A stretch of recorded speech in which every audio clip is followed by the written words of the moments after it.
सदगुरु देव की जय। ओम श्री परमात्मने नमः। ओम श्री परमात्मने नमः।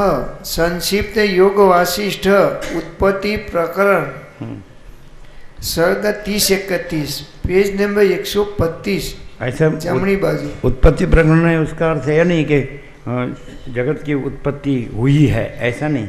उत्पत्ति नहीं हुई है। सत्शास्त्र के दो अर्थ होते हैं, शब्दार्थ और मर्मार्थ। शब्दार्थ छोड़ देने का, मर्मार्थ ले लेने का, समझ में आता है ना। तो उत्पत्ति स्थिति, तो ऐसा नहीं कि जगत की उत्पत्ति है या स्थिति है। उत्पत्ति नहीं है, स्थिति नहीं है। क्यों? बाद में क्या आता है? तो उपशम निर्वाण माने उपशम। फिर जो भास रहा था कि उत्पत्ति, तो भास शांत होता है, उपशम। फिर स्थिति, तो भास शांत होता है। यदि हम ऐसे बोलेंगे कि चलो ये ब्रह्मरूप महात्मा है, तो उसका देह शांत हो गया, उसका आकार, तो बोलते हैं कि ब्रह्मलीन हुए, जीवन मुक्त विदेह मुक्त हुए। नहीं तो जो जहाँ कुछ रह गया होगा भास, तो बोलेंगे प्रकृति लीन हुआ, और फिर उसका देह धारण होगा, ऐसा है ना। ऐसा बोलते हैं ना, वासना रह गई तो फिर पुनर्जन्म होता है, ऐसा आता है ना। स्वच्छ नाम श्रीमताम गे है योग भ्रष्टो भी जायते, नहीं है क्या ऐसे। तो ऐसे भी उत्पत्ति, तो उपशम निर्वाण ये बताते हैं कि वास्तव में उत्पत्ति नहीं है, स्थिति नहीं है, लय भी नहीं है। यदि उत्पत्ति हो, क्योंकि अजातवाद बताया सरस्वती ने कि आत्मा अजन्मा है। आत्मा बोलो, परब्रह्म परमात्मा बोलो, एक ही है। शब्द अर्थ का भेद नहीं है ना। परम तत्व बोलो, सच्चिदानंद बोलो, चिदाकाश बोलो, परम व्योम बोलो, तो ये अजन्मा है। अजन्मा है तो फिर उत्पत्ति नहीं है, इसलिए स्थिति भी नहीं है और लय भी नहीं है।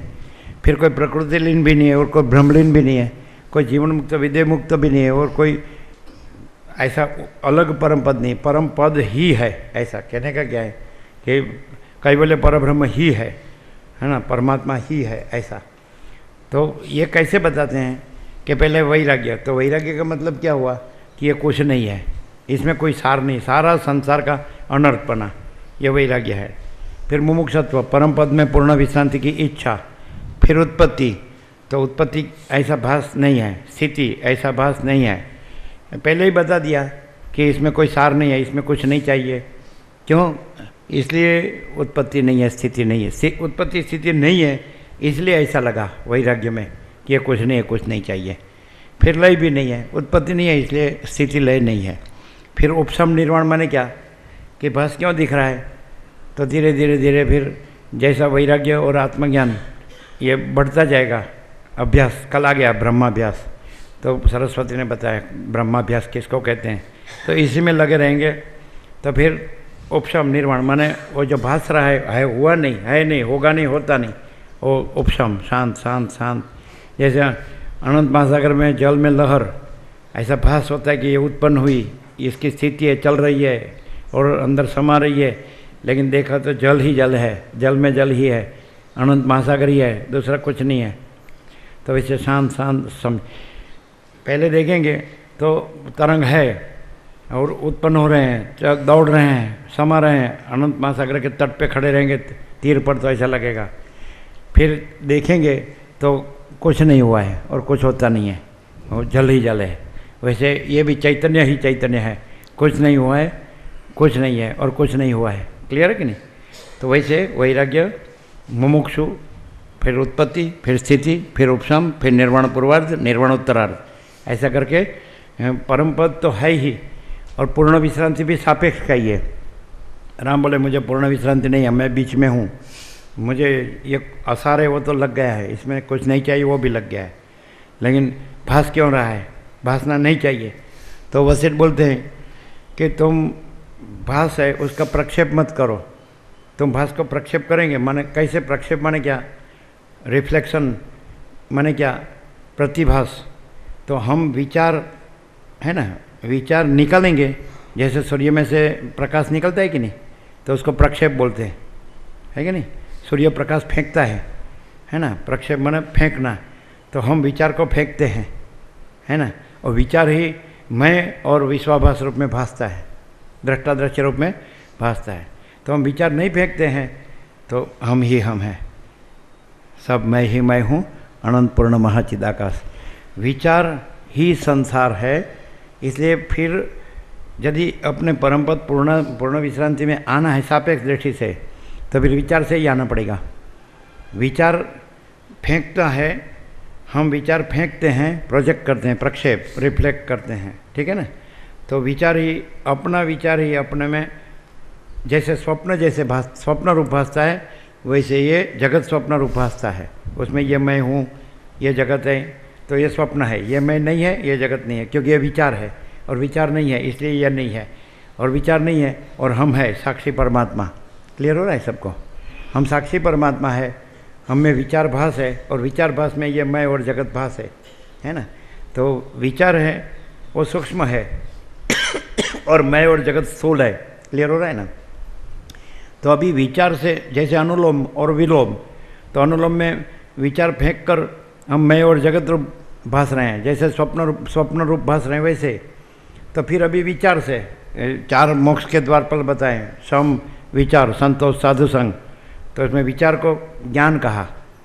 विचार को अनुलोम में जब बाहर जाएंगे तो वहाँ तादाद में करेंगे भास में और मैं और जगत में, और अभिनय स्वाभिमान करेंगे तो वो अज्ञान। फिर विचार अपने स्वरूप में जागृत होने की दिशा में है तो ज्ञान। समझ में आता है कि नहीं? विचार बहिर्मुख होता है, संसार रूप होता है अज्ञान, और विचार स्वरूप भूत होता है ना, तो ज्ञान। ऐसा ये विचार ही है।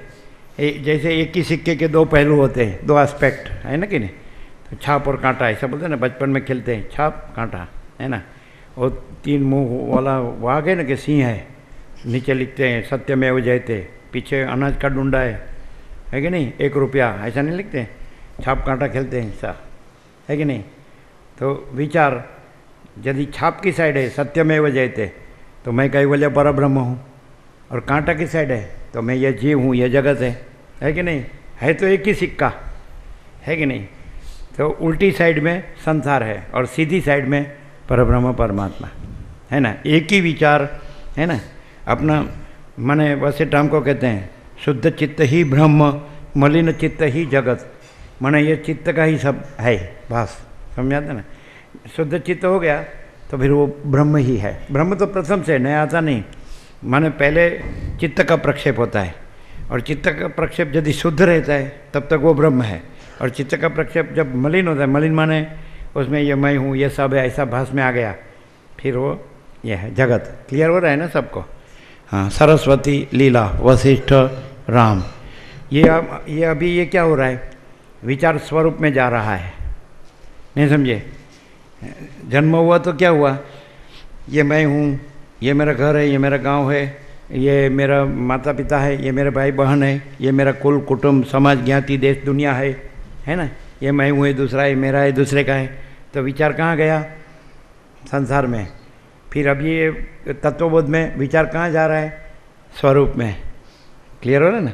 भाग रहित अनंत पूर्ण महाचिदाकाश हूँ, मैं स्वयं कैवल्य अनंत पूर्ण परम शांति हूँ, सब मैं ही मैं हूँ अनंत पूर्ण महाचिदाकाश, मैं अमाप सच्चिदानंद घन परमाकाश हूँ, मैं स्वयं अनंत पूर्ण परब्रह्म हूँ स्वप्रकाश, मैं कैवल्य परब्रह्म अखंड सच्चिदानंद हूँ, मैं कैवल्य अखंड ज्योति स्वरूप परमात्मा हूँ।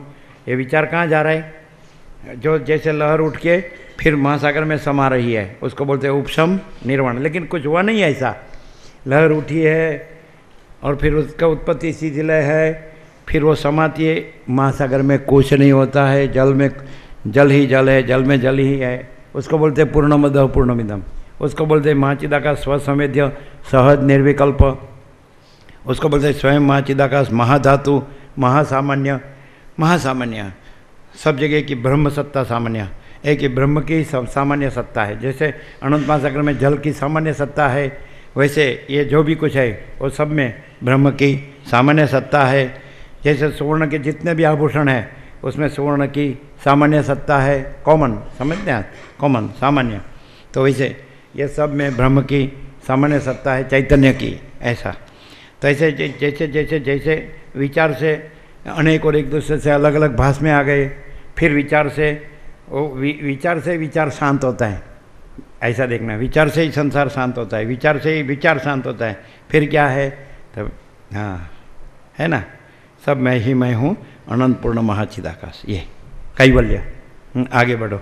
वशिष्ठ राम सरस्वती लीला, जो कल आ गया, लीला ने कहा अभी प्रबुद्ध हो गई तो पर कैवल्य परब्रह्म हो गई, तो बोले हम दोनों, ऐसे करके बोली हम दोनों चैतन्य आकाश परब्रह्म परमात्मा, ऐसे बोले ना, तो भेद नहीं है। फिर ईश्वर जीव का भेद भी विचार में आता है, विचार बहिर्मुख होता है, फिर भेद आता है, ईश्वर हिरण्यगर्भ विराट समष्टि जीव समष्टि मन समष्टि देह, ऐसा जो भेद आता है ना, तो ये भेद से ऊपर उठता है। फिर जैसे नीचे आ गया भास में, तब फिर स्वरूप में आता है कि नहीं, तो फिर भेद नहीं है, फिर कोई भेद नहीं है। समष्टि व्यष्टि, समष्टि जीव समष्टि मन समष्टि देह, ईश्वर हिरण्यगर्भ विराट, फिर व्यष्टि जीव व्यष्टि मन व्यष्टि देह, कुछ नहीं है, फिर कोई भेद नहीं है। मैं स्वयं कैवल्य अनंत अखंड अभेद ही हूँ, है मैं स्वयं कैवल्य एकात्मा समानात्मा पूर्णात्मा हूँ, ऐसा।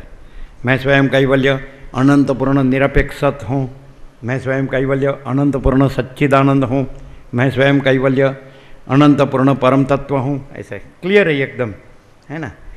ये आप विचार में आ जाएंगे तो फिर आपको मैं जगत भासेगा, फिर वही विचार से, है ना कि नहीं, समझ में आता कि नहीं। बहिर्मुख अंतर्मुख, फिर बहिर्मुख भी नहीं है अंतर्मुख भी नहीं है ना। भास सापेक्ष का है, विचार भास सापेक्ष, विचार बहिर्मुख संसार, विचार अंतर्मुख परमात्मा, मैं ही परमात्मा हूँ, मैं विचार नहीं हूँ, विचार मेरा प्रक्षेप है भास है, और विचार में संसार मेरा भास है, लेकिन विचार संसार भास मैं नहीं हूँ, मैं साक्षी हूँ।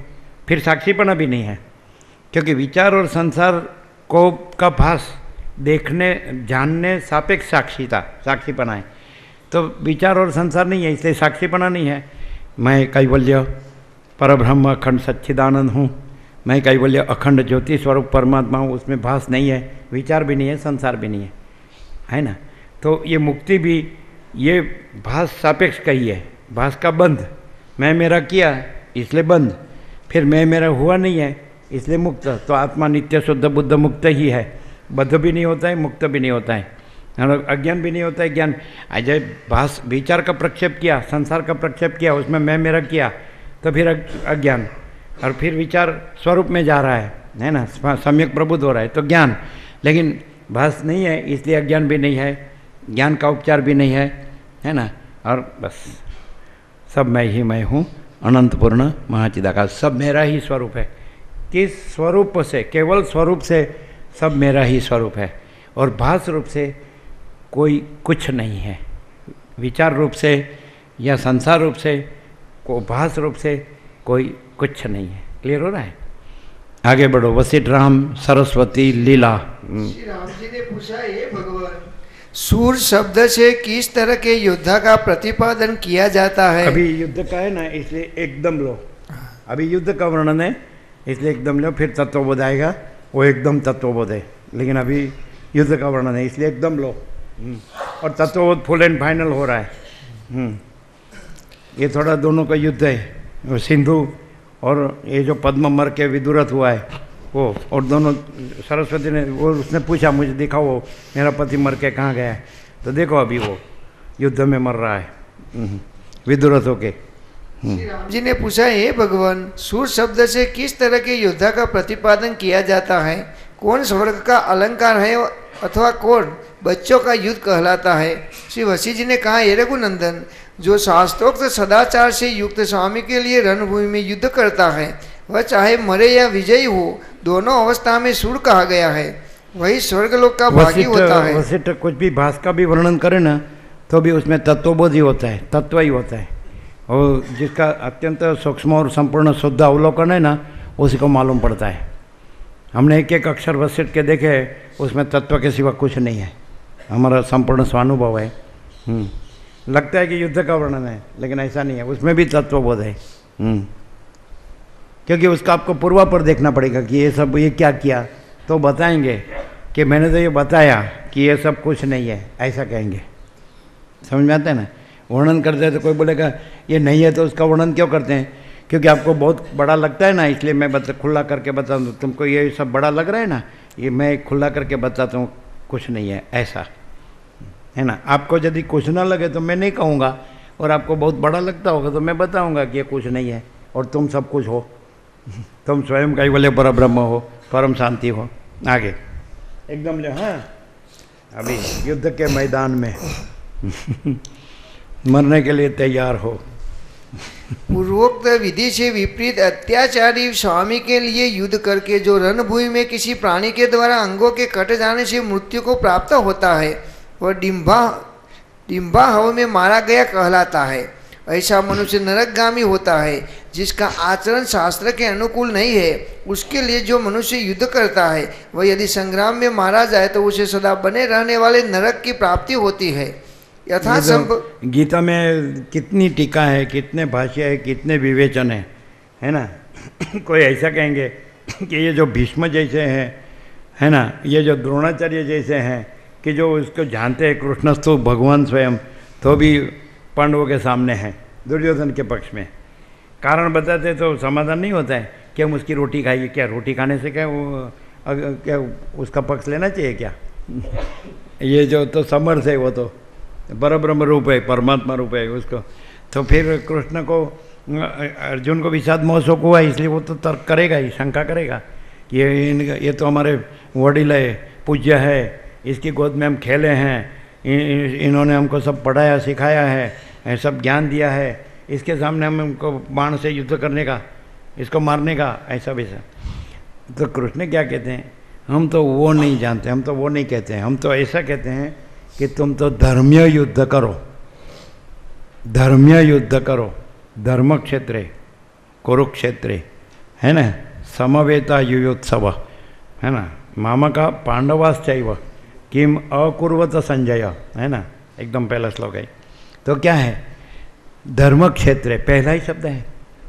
तो तुम तो धर्म युद्ध करो, तुम क्षत्रिय हो और तुम्हारा, अच्छा हमने उसको कहा विष्टि में कि भाई चलो समाधान करो, वो कहाँ मानता है युद्ध होगा, तो फिर तुम है सामने पक्ष। अच्छा, और जिसके पक्ष में रहना होगा, युद्ध करना होगा, करे, तुम युद्ध करो। ये पक्ष में कौन है और वो पक्ष में कौन, तुम क्या देखने का, तुम युद्ध करो, तुम्हारा कर। और 11वां अध्याय में विश्वरूप दर्शन योग में बता दिया, दिव्य चक्षु ज्ञान चक्षु मांगा उसने कि मुझे विश्वरूप दर्शन कराओ, तो ये चर्म चक्षु से नहीं होगा, मैं दिव्य चक्षु देता हूँ। तो देखा कि हाँ ये विश्वरूप में सब समाया हुआ है और बाकी ये दिख रहा है, वो सबको पहले से ही वो ग्रास कर गया है, कोई रहा ही नहीं है। तो निमित्त मात्रम भव सब ये साची, ये तो पहले मैंने मार डाले, तू क्या मारेगा, है ना। इसलिए भास मात्र ये सब है, ऐसा कोई मरता है कोई मारता है ये है ही नहीं, है कि नहीं। देहि नित्यम अवध्योयम देहे सर्वस्य भारत तस्मात् सर्वाणि भूतानि न त्वम शोचितुम अर्हसि। ये तो आत्मा तो क्या कहाँ जन्मता मरता है, उसको कहाँ कुछ होता है। मरने वाला मारने, जो इसको मरने वाला मारने वाला मानता है तो वो सच्चा नहीं जानता है, ऐसा कृष्ण कहते हैं। ये तो तुम तो भास मात्र, तुम्हारा जो रोल है ये नाटक में जो पात्र है, तो तुम बस बदलो, तुम अदा कर दो, कुछ होता नहीं है, वो नहीं है। अगर तुम स्वयं कैवल्य परब्रह्म परम शांति हो, परम शांति रहो, ऐसा। ज्ञान क्या होता है, ज्ञान युद्ध करने को नहीं कहता है, ज्ञान ऐसा कहता है कि युद्ध कुछ नहीं है, खाली भास रहा है, और वास्तव में परब्रह्म परम शांति स्वानुभूति तत्वसार, ये परम सत्य है। सत्यम परम धीमहि, तो हम तो परम सत्य है, परम तत्व है, वही रहना है, वो दूसरा होता नहीं है। वो क्यों मानना है, वो मानकर दुखी हो रहे हो, नहीं है वो नहीं है वो है, परम शांति है। क्लियर है, महाचिदाकाश परम शांति है, भास नहीं है। आगे बढ़ो। हाँ अभी एकदम लो युद्ध।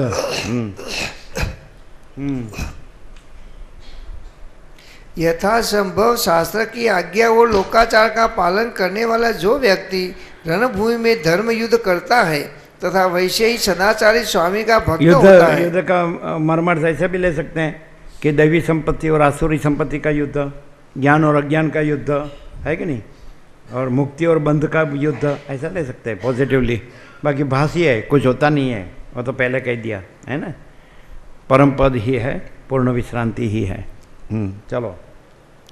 वह सूर कहलाता है, शुद्ध बुद्धि वाले हे रघुनंदन, जो गौ ब्राह्मण तथा मित्र की रक्षा के लिए प्राण देता है अथवा शरणागत की रक्षा के लिए यत्न करते हुए मारा जाता है, वह सूरवीर सज्जनों की दृष्टि में स्वर्गलोक का अलंकार है। राजा के लिए अपना देश सदा ही रक्षणीय होता है, जो राजा एकमात्र उसी की रक्षा में लगा रहता है, उसके लिए जो युद्ध में मारे जाते हैं वे ही वीर है और उन्हीं को वीर लोक की प्राप्ति होती है। जो प्रजा के प्रति उपद्रव करने में लगा रहता है, वह राजा हो या न हो, वैसे स्वामी के लिए जो युद्ध में प्राण देते हैं वे निश्चय ही नरकगामी है। जो शास्त्र के प्रतिकूल आचरण करने वाले हैं, वे राजा हो या न हो, उनके लिए जो युद्ध में अपने अंगों को कटाकर मृत्यु को प्राप्त होते हैं, वे निस्संदेह नरक में गिरते हैं। जो सदाचारी पुरुष के लिए तलवार की धार को सहते हैं, वे शूरवीर कहे जाते हैं। शेष सभी लोग डिम्बाहव में मारे गए कहलाते हैं। सर्ग 30 और 31 समाप्त। सर्ग 32 से 35। लीला और सरस्वती का आकाश में विमान पर स्थित हो युद्ध का दृश्य देखना। श्री वशिष्ठ जी कहते हैं, हे रघुनंदन, तदंतर आकाश में स्थित हुई सरस्वती देवी, जब तक आप साक्षी परमात्मा रहकर इस भास को देखो, यह मैं और जगत भास है और मैं साक्षी परमात्मा हूँ, तो आपको कुछ नहीं होगा, है ना। कल बताया था ना कि झगड़ा हो रहा है तो आप में पूरा झगड़ा भास रहा है, लेकिन आप में कुछ नहीं हो रहा है।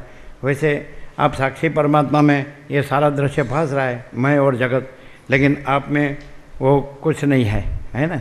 तो तब तक आपको कुछ नहीं होता है। फिर साक्षी यदि दृष्टा दृश्य में तादात्म्य करेगा, अभिनिवेश अभिमान कि मैं ये जीव हूँ, ये जगत है, तो उसको सब द्वंद्व वो चक्कर लागू पड़ जाएंगे। समझ में आता कि नहीं। भास है ना, वो हमेशा चक्कर रूप में भासता है, ये जन्म जीवन मृत्यु सुख दुख ऐसा। और यदि साक्षी है तो भास कुछ नहीं है और परम शांति है ना। बाद में तो वास्तव में भास नहीं है तो साक्षीपना भी नहीं है, और ये कैवल्य ही है, केवल स्वरूप और परम शांति। शिवसी जी कहते, हे रघुनंदन, तदंतर आकाश में स्थित हुई सरस्वती देवी सहित लीला ने भूतल पर पतिदेव के द्वारा सुरक्षित सैन्य बल से संपन्न राष्ट्रमंडल में आमने सामने दो सेनाएं देखी, जो एक दूसरे के प्रति क्षोभ से भरी हुई थी। दोनों ही मत वाली दिखाई देती थी। दोनों महान आयोजन में संलग्न एवं घनी थी। उनमें उभय पक्षों के दो राजा विद्यमान थे। दोनों सेनाएं युद्ध के लिए सुसज्जित थी, कवच और शीर्षत्राण आदि से संलग्न थी। दृश्य अलग अलग भासने से साक्षीपना अलग अलग भास सकता है, लेकिन मैं कैवल्य परब्रह्म अखंड सच्चिदानंद हूँ, उसमें अलग अलग दृश्य भास नहीं है, इसलिए अलग अलग साक्षी भास नहीं है। समझ आता है। साक्षी भास तक अलग अलग भास सकता है। सब परमात्मा है, एक ही परमात्मा है, अनंत परमात्मा है, अनादि अनंत है, निरंजन निराकार निर्विकार है, भेदा भेद रहित है, सदा एक रूप, ऑल इज वन, कैवल्य। लेकिन जहाँ जैसे अनंत महासागर में एक, जहाँ जल में एक भाग में एक लहर भासती है तो वहाँ जल का साक्षी बना है, दूसरी लहर भासती है वहाँ जल का साक्षी बना है, तीसरी लहर भासती है वहाँ, वैसे अनंत लहर भासती है तो अनंत साक्षी बना है। लेकिन जो अनंत एक रस पूर्ण जल महासागर है, उसमें अलग अलग तरंग और अलग अलग वो भाग का जल और साक्षी बना, ऐसा संभव नहीं है। समझ आता है। तो जो सहज निर्विकल्प है, तो निर्विकल्प समाधि में ऐसा आएगा कि यह निर्विकल्प समाधि सिद्ध है, लेकिन सहज निर्विकल्प में कोई निर्विकल्प समाधि सिद्ध ऐसा अलग दूसरा नहीं है। समझ आता है क्या।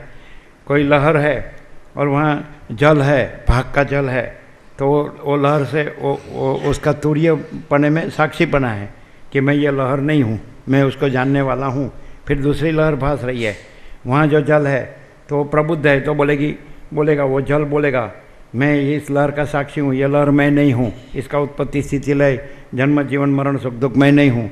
तीसरी लहर भास रही है तो वहाँ जल साक्षी पने से कहेगा कि ये लहर मैं नहीं हूँ, उसकी कोई भी अवस्था मैं नहीं हूँ। वैसे साक्षीपना भी अनंत लहर भास से अनंत हो सकता है, लेकिन समझ में आता है ना, अनंत पूर्ण पर ब्रह्म महासागर में कि कोई अलग साक्षीपना भी नहीं है, कोई अलग निर्विकल्प समाधि सिद्ध भी नहीं है। ये जो मैं स्वयं अनंत पूर्ण परब्रह्म हूँ, स्वप्रकाश, मैं कैवल्य परब्रह्म अखंड सच्चिदानंद हूँ, मैं कैवल्य अखंड ज्योति स्वरूप परमात्मा हूँ, उसमें साक्ष्य भी नहीं है, माने भास भी नहीं है, दृष्टदृश्य भाग का चैतन्य भी नहीं है, साक्षी भी नहीं है, तुरीय भी नहीं है। इसको तुरीयातीत कहते हैं। तुरीयातीत में साक्षीपना भी नहीं है ना। तुरीय अनेक हो भास सकते हैं, क्योंकि एक भाग का चैतन्य, अनंत महाचैतन्य महासागर में एक भाग का चैतन्य और उसमें ये जीव जगत का भास, दृष्टा दृश्य का भास, तो साक्षी वो भास अलग हो सकता है क्योंकि सबका अविद्या वासना का संकल्प मैं और जगत ये अलग अलग हो सकता है, भास अलग अलग हो सकता है। इसलिए साक्षीपना भी, साक्षीपना वास्तव में अधिष्ठान महाचैतन्य है, अनंत महासागर है, लेकिन साक्षीपना जब साक्ष्य को देखता है, समझ आते ना, तो वो अलग अलग देखते। सब साक्षी का भास जो दृश्य भास है वो अलग अलग हो सकता है, लेकिन जो अनंत पूर्ण परब्रह्म महासागर है कैवल्य, तो उसमें भास नहीं है, अलग अलग भास नहीं है, इसलिए अलग अलग साक्षीपना नहीं है। उसको सहज निर्विकल्प, उसको तुर्यातीत बोलते हैं। एक साक्षीपना जो है, एक भाग का चैतन्य है, तो वो अपनी अविद्या वासना का संकल्प और मैं जगत, तो उसकी वो अलग होता है। तो साक्षी एक ही है, अधिष्ठान रूप से अनंत पूर्ण परब्रह्म महासागर है। हर एक सब साक्षी, ये तरंग का जल, ये तरंग का जल, ये तरंग का जल, समझ आते कि नहीं? तो सब जल है वो एक ही जल है, अनंत एक रूप, समझ आते ना? तो तुर्य तक भी भेद भास सकता है क्योंकि हर एक का साक्ष्य जो है, दृश्य जो है वो अलग अलग है, वो साक्षी में नहीं है। जैसे कि एक ही खंड में 100 जन सोते हैं तो 100 का स्वप्न अलग अलग हो सकता है, लेकिन साक्षीपना है उसमें वो स्वप्न नहीं है, और साक्षीपना अधिष्ठान रूप से कैवल्य परब्रह्म है, तो वो एक ही है। समझ में आते कि नहीं? कैवल्य परब्रह्म सबका एक ही है, वहाँ सब नहीं है। सब बोलते हैं ना जो कि सब साक्षी का कैवल्य परब्रह्म, ऐसा नहीं, कोई साक्षी नहीं है और कोई उसका साक्ष्य माने दृष्टा दृश्य नहीं है, और मैं कैवल्य परब्रह्म अखंड सच्चिदानंद हूँ, ये आपका तुर्यातीत। तुर्यातीत में ये मैं दृष्टा दृश्य भी नहीं हूँ, ये मैं साक्षी माने तुर्य भी नहीं हूँ, और बस है कि नहीं, वहाँ मैं नहीं है, साक्षीपना का मैं भी नहीं है, समझे, तुर्यपना का भी मैं भी नहीं है, ये तुर्यातीत है, ये परम पद है, ये परब्रह्म परमात्मा है, ये कैवल्य है, ये चिदाकाश है, निराकार, ये परम व्योम है कि नहीं? क्लियर है ना?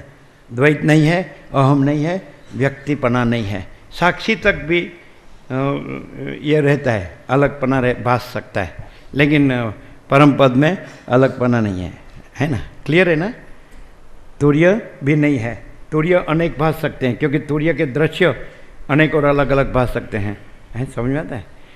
मैं स्वयं अनंत पूर्ण परब्रह्म हूँ, स्वप्रकाश, स्वयं सिद्ध, स्वयं प्रकाश, स्वयं पूर्ण स्वस्वरूप, अविद्या वासना चित्त अहम जगत है ही नहीं।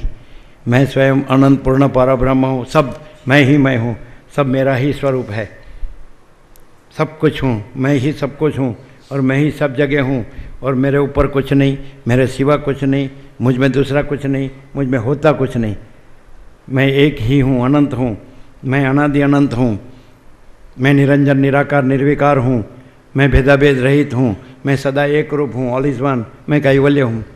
यह है तुर्यातीत, यह है परम पद। क्लियर है? उसमें फिर ये साक्षीपना का मैं भी नहीं है, तो दृष्टापना का मैं तो होगा ही कहाँ? दृष्टा तो साक्ष्य में आता है, दृष्टा दर्शन दृश्य ये दृश्य में आते हैं। फिर साक्षी, जैसे स्वप्न का दृष्टा दर्शन दृश्य है वो साक्ष्य है, और जो स्वप्न जिसने फेंका है, प्रक्षेप किया है, वो साक्षी है, लेकिन साक्षी का प्रक्षेप भी मैं कैवल्य परब्रह्म अखंड सच्चिदानंद हूँ उसमें नहीं है। समझ में आता है ना? साक्षीपना भी नहीं है, इसमें इसके ऊपर कुछ नहीं, इसके सिवा कुछ नहीं, इसमें दूसरा कुछ नहीं, इसमें होता कुछ नहीं। क्लियर हो रहा है सबको? क्लियर हो रहा है?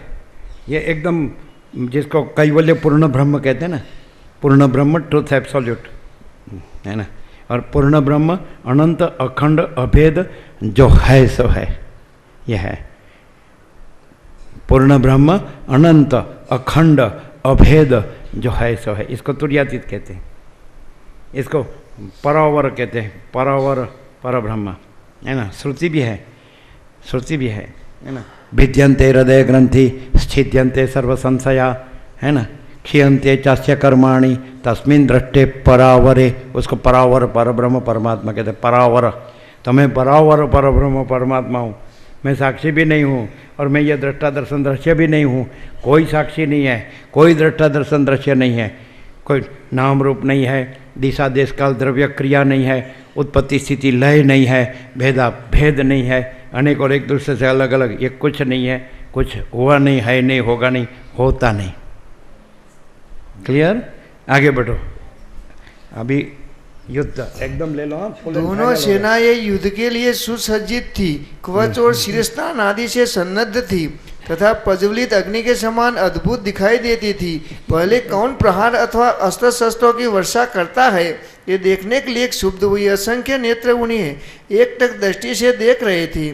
ऊपर उठी हुई चमचमाती तलवारों की धारा ही मानो धारावाहिक वृष्टि थी, जिसे दोनों सेनाओं के सैनिक अपने अंगों पर वहन करते थे। फरसे, भाले, भिंदीपाल, रुष्टि और मुद्गर आदि अस्त्र शस्त्र बहुत चमक रहे थे, जिन्हें रोकना असंभव था। ऐसी उन दोनों विशाल सेनाओं के तुमुल नाद से लोगों को आपस में वशिष्ठ ने राम को कहा है, हे राम, तुम इस सत्शास्त्र, तो ये सदग्रंथों में शिरोमणि श्री योग वासिष्ठ महाराज में, इस सत्शास्त्र को तुम खुद पढ़ोगे तो तुमको अनुभव में नहीं आएगा।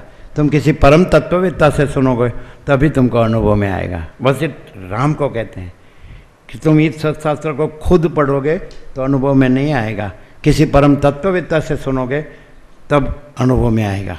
मेन जो ओरिजिनल है उसमें 2 दफ़े सुनने में आता है। सुना है? किसने सुना है? सुना है? हाँ, ये सब ने सुना है।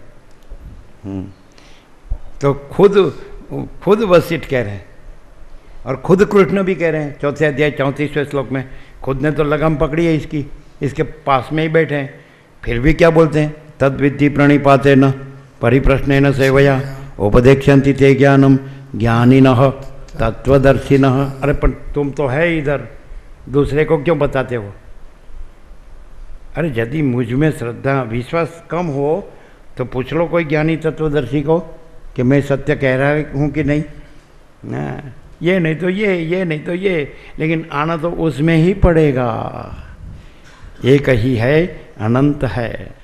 आगे बढ़ो। वशिष्ठ राजा की आज्ञा के बिना कोई पहले प्रहार न कर बैठे। इस आशंका से बहुत देर तक दोनों सेनाओं में रणधुंधुम भी न बच सकी। अपने अपने स्थान में श्रेणीबद्ध होकर खड़े हुए सैनिक ही जिनके अंग थे, उन संपूर्ण टुकड़ियों से भरी पूरी होने के कारण वे दोनों सेनाएं मंथर गति से आगे बढ़ रही थी। उनमें असंख्य सैनिक अपने प्राण रूपी सर्वस्व को लुटा देने के लिए उद्यत थे। सभी धनुर्धर वीर कान तक खींचे गए बाण समूहों की धारावाहिक वृष्टि करने के लिए उत्सुक थे। प्रहार करने के आदेश की प्रतीक्षा में अगणित योद्धा वह निश्चल खड़े थे। तदंतर लीला और सरस्वती दोनों देवियां उस युद्ध को देखने के लिए वही रुके हुए एक सुंदर, सुस्थिर एवं मनकल्पित विमान पर आरूढ़ हुई। इतने में ही दोनों सेनाओं में आमने सामने संघर्ष आरंभ होने पर शत्रु पक्ष की सेना से प्रलयकालिक समुद्र से उठी हुई एक तरंग की भांति कोई निर्भय योद्धा निकला और आगे बढ़ा। वह प्रहार करना ही चाहता था कि लीला के पति ने, जो पूर्व जन्म में पद्म था और वर्तमान जन्म में विदुरथ के नाम से विख्यात था, उसके आक्रमण को सहने में असमर्थ आकार बदलते हैं सबका, कैवल्य परब्रह्म स्वरूप कहीं कभी नहीं बदलता। सबका अपना, सबके अंदर सबका अपना सच्चा संपूर्ण शुद्ध स्वरूप कैवल्य, मैं कैवल्य परब्रह्म अखंड सच्चिदानंद हूँ, वो अपना स्वरूप कभी नहीं छोड़ता। अपना स्वरूप में दूसरा कभी नहीं होता, कहीं नहीं होता, कभी नहीं होता। यदि मैं कौन हूँ उसका आखिरी उत्तर आ गया तो फिर उसमें दूसरा कुछ नहीं और दूसरा कुछ होता कुछ नहीं। क्लियर है? यदि आप जो है वो सम्यक प्रबुद्ध हो गए, ये भाव सापेक्ष कहा जाता है। यदि आपको ऐसा लगता है कि ये मैं हूँ और ये सब है, तो आप सम्यक, ये तत्वबोध से सम्यक प्रबुद्ध हो गए तो सब आप ही आप है, कैवल्य परब्रह्म। ये मैं भी नहीं है, ये सब नहीं है और परम शांति है। आगे। वर्तमान जन्म में विदुरथ के नाम से विख्यात था। उसके आक्रमण को सहने में असमर्थ होकर पर्वत के शिखर पर गिराई हुई शिला की भांति उस विपक्षी योद्धा के साथी पर मुद्गर का प्रहार किया।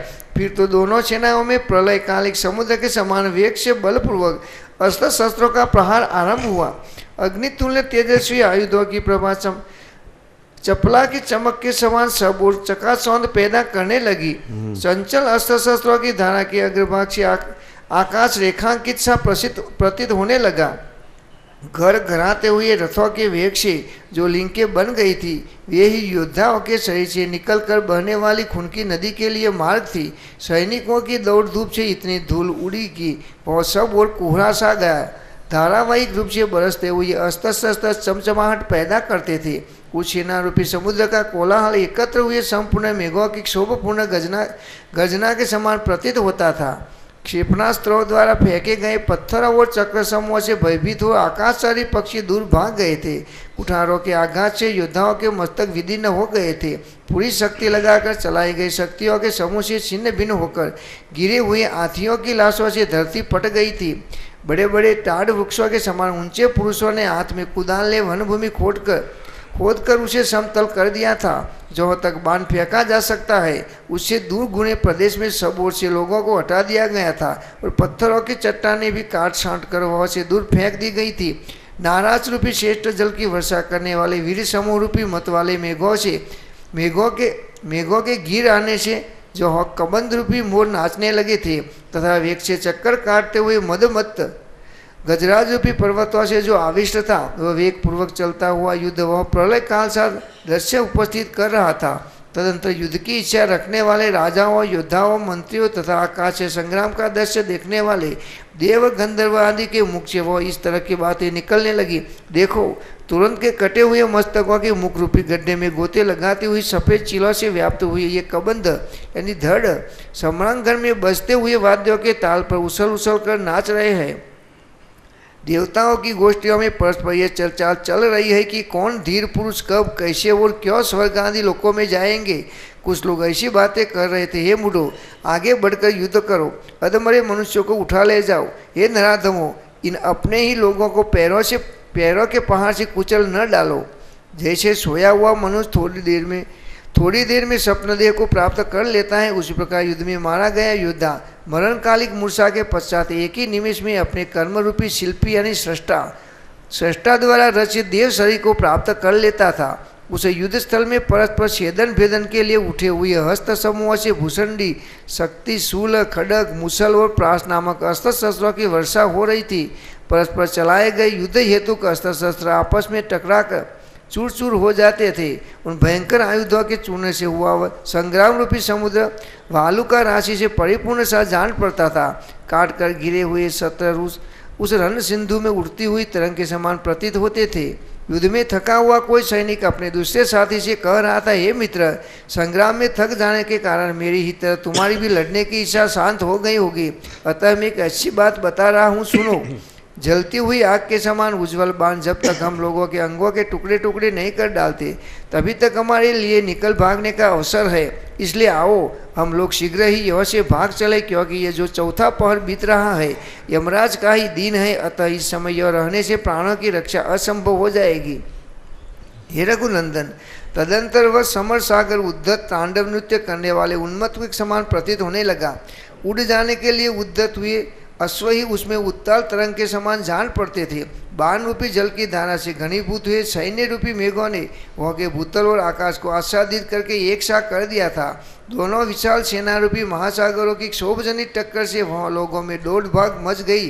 जैसे समुद्र में गर्भ में स्थित पर्वत जलीय सर्पों से व्याप्त होता है, उसी प्रकार एक दूसरे दल का दलन करने में लगे हुए और प्रलय काल में उठे हुए अस्त्र शस्त्र द्वारा वह सम्रांगण व्याप्त हो रहा था। शूल, खड्ग, चक्र, बाण, शक्ति, गदा, भुसुंडी और प्रास आदि सैकड़ों चमकीले आयुध परस्पर टकराते, काटते और अद्भुत ध्वनि उत्पन्न करते हुए दसों दिशाओं में घूम घूम कर प्रलयकालीन प्रचंड वायु के झोंके से टूटकर आकाश में चक्कर काटते हुए वृक्ष आदि पदार्थों की लीला धारण करते थे।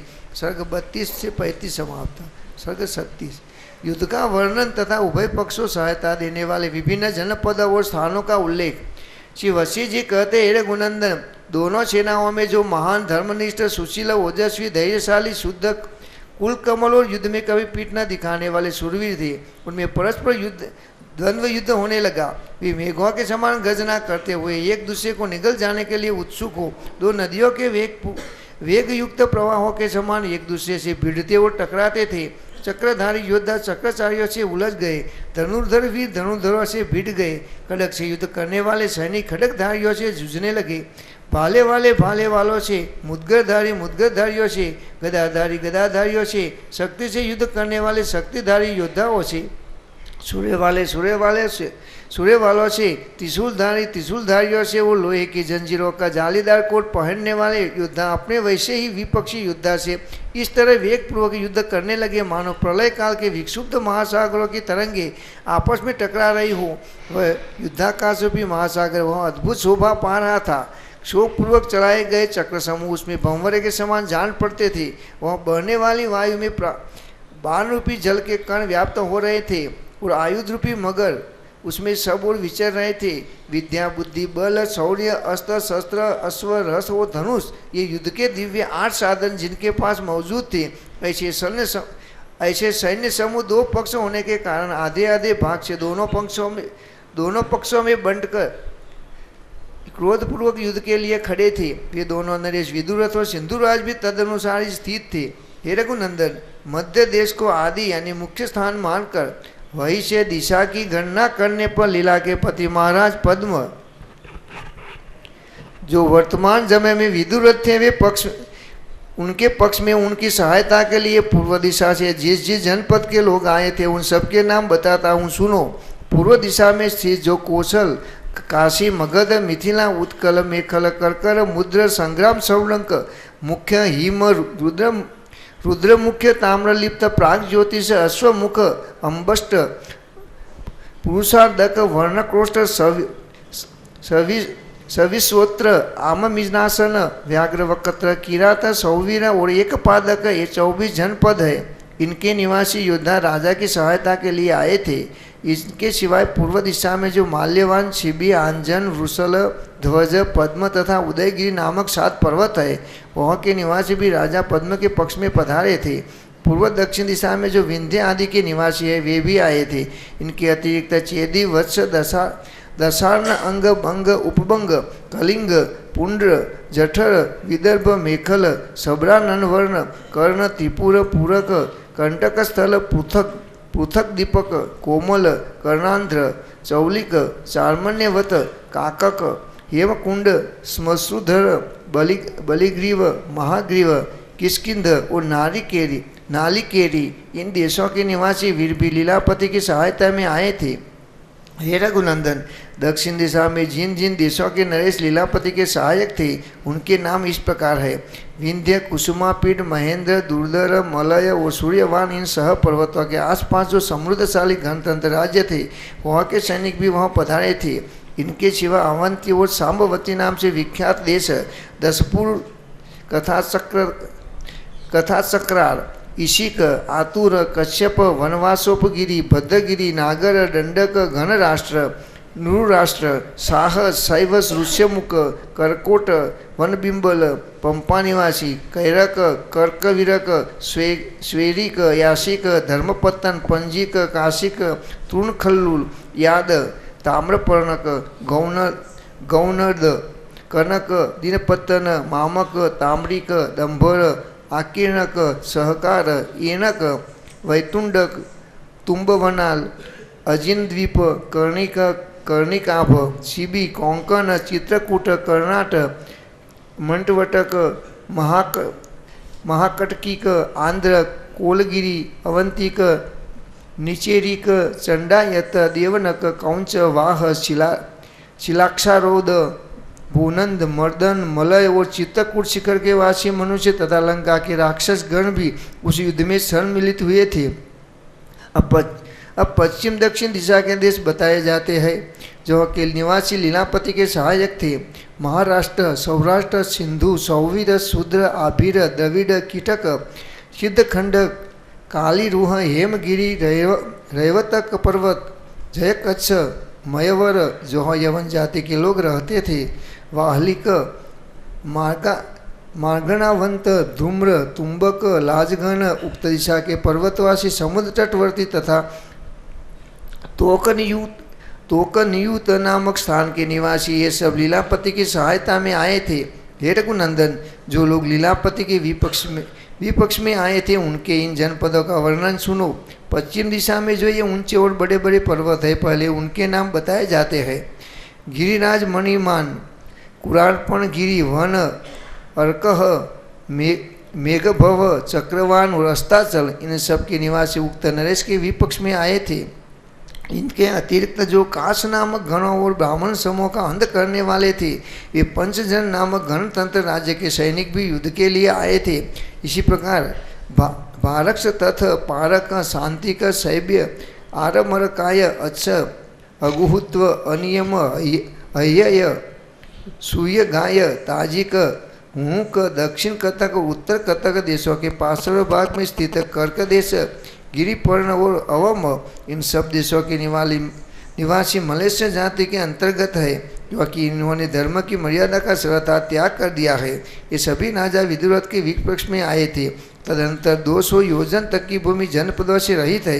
तत्पश्चात महेंद्र पर्वत है, जिसकी भूमि में मोती और मणियों की अधिकता है। उसके बाद अश्वगिरी है, जो सैकड़ों पर्वतों से युक्त है। उससे आगे भयंकर महासागर है, जिसके तट पर पारियात नामक पर्वत है। इन सब स्थानों के निवासी सिंधुराज की ओर से युद्ध करने आए थे। पश्चिमोत्तर दिशा में पर्वतीय प्रदेश के भीतर वेणुपति और नरपति नामक देश है, जो अनेक प्रकार के उत्सव होते रहते हैं। इनके सिवाय जो फल्गुणक मांडव्य अनेक नेत्रक पुरुकुंद पार भानुमंडल भावन वनमिल नलिन दीर्घ जहाँ के निवासियों के केश अंग और भुजाएं दीर्घ यानी बड़ी होती है।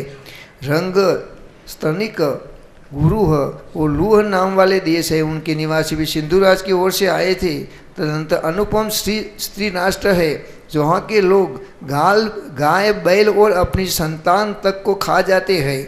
इन सब स्थानों के निवासी उस युद्ध में सम्मिलित हुए थे। उत्तर दिशा में जो हिमवान कौंच मधुमान कैलाश वसुमान और मेरु पर्वत है, तथा इन सबके आसपास जो शाखा पर्वत है, उन पर जो लोग निवास करते हैं, वे सब योद्धा सिंधुराज की ओर से युद्ध करने के लिए आए थे।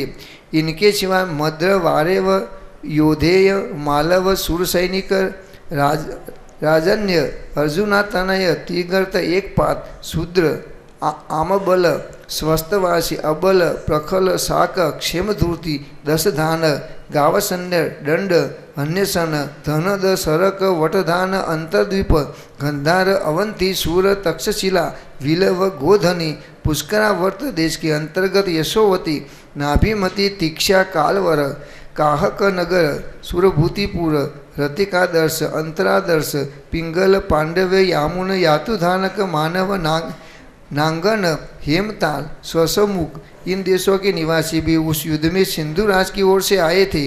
उपरयुक्त देश पर्वत के नीचे है। इनसे ऊपर की ओर पूर्वोक्त हिमवान वसुमान कौंच और कैलाश नामक पर्वत है। उनसे आगे बढ़ने पर 8000 योजन की भूमि जनपदों से रहित है।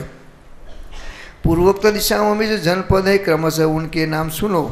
कातुल ब्रह्मपुत्र कणिद खनिद खदीन मालव रंध्र राज्य वन राष्ट्र केडवस्त सिंहपुत्र वामन सावाकत चापलवह कामीर दरद अभिशासद जारवाक पलोल कुवी कौतुक किरात यामुपात और दीन नामक जनपद है। इन सब के निवासी युद्ध के लिए आए थे। इससे आगे ईशान कोर में सुवर्णमयी भूमि है। उससे आगे अत्यंत शोभाशाली देवस्थली उपवन की भूमि है। तत्पश्चात गंधर्व राज विश्वावसु का उत्तम मंदिर है। उससे आगे कैलाश भूमि है। उससे भी आगे मंजुवन नामक पर्वत है, जहाँ की भूमि विद्याधर और देवताओं के विमानों के समान है। सर्ग 37 समाप्त। सर्ग 37 से 40। युद्ध का उपसंहार। राजा विदुरथ के शयनगार में गवाक्षरंध्र से लीला वो सरस्वती का प्रवेश तथा सूक्ष्म चिन्मय शरीर की सर्वत्र गमन शक्ति का प्रतिपादन। शिवसी जी कहते, ये श्री राम, कितना कहा जाए। वासुकी यानी शेषनाग भी अपनी 2000 जीवाओं से यदि आकुलता पूर्वक शीघ्रता से बताना चाहें, तो वे भी इस श्रेष्ठ संग्राम का पूर्णतया वर्णन करने में समर्थ नहीं हो सकते। इस प्रकार वह बड़ा घमासान युद्ध हो रहा था। विजयी वीर भुजाओं पर ताल ठोक रहे थे और पराजित योद्धा भय से हाहाकार कर रहे थे। इन दोनों प्रकार के शब्दों से वह युद्ध स्थल गूंज उठा था। धूल रूपी अंधकार से आच्छादित हुए सूर्यदेव वृद्ध से प्रतीत होने लगे। योद्धाओं की रुधिर के प्रवाह को रोकने या ढकने वाले कठोर कवच के भीतर से खून टपक रहा था। तदंतर उभय पक्ष के सेनापतियों ने मंत्रियों के साथ विचार करके एक दूसरे के साथ दूत भेजे और यह संदेश कहलाया कि अब युद्ध बंद किया जाए। उस युद्ध स्थल में विशेष परिश्रम के कारण सभी के यंत्र, शस्त्र शस्त्र और पराक्रम मंद पड़ गए थे। अतः उस समय सब लोगों ने युद्ध बंद करने की बात हृदय से स्वीकार की। तत्पश्चात विशाल रथ के ऊंचे ध्वज के पास स्थापित हुए लंबे बांस के खंभे पर दोनों सेनाओं का एक एक योद्धा उसी प्रकार चढ़ा जैसे ध्रुव उच्चतम स्थान को आरूढ़ हुए हो। ऊंचे चढ़े हुए उन योद्धाओं ने संपूर्ण दिशाओं में उसी प्रकार श्वेत वस्त्र हिलाया जैसे रात्रि शुभ किरणों से सुशोभित पूर्ण चंद्रमा को समस्त दिशाओं में घुमाती है। वस्त्र हिलाकर उन्होंने ये सूचना दी कि अब युद्ध बंद करो। इसके बाद जैसे प्रलय के अंत में तत्कालीन एकारण से जल का प्रवाह चारों दिशाओं में निकलने लगता है, उसी प्रकार युद्ध स्थल से दोनों सेनाएं बाहर जाने लगी।